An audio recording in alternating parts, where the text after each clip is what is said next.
Hey everyone, Nathan here from Canadian BBQ Boys, coming to you today on showing you how to replace your barbecue igniter battery.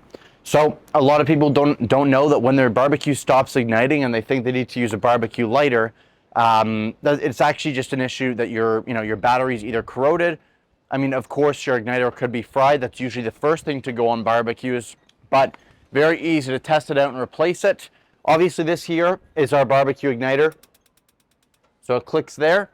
But with this specific type of barbecue, and with most other ones, for this one, you don't unscrew here. We're actually going to unscrew down here. So, one plug there. Right beneath here is your igniter box. And you just, right there, you can pull out your battery and plug it right back in with your new one.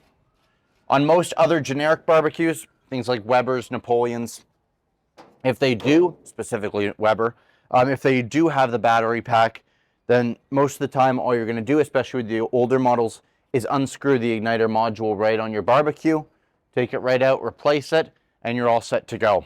Keep in mind that there is rust, there is corrosion. Most of the time you're going to need a new igniting system or ignition system, which you can order straight from our website, or just make sure you have your part, your model number, and your serial number. And then we also have another video on that, so click that. Link should be in the description. Yeah, and thanks so much for watching, guys. Happy grilling.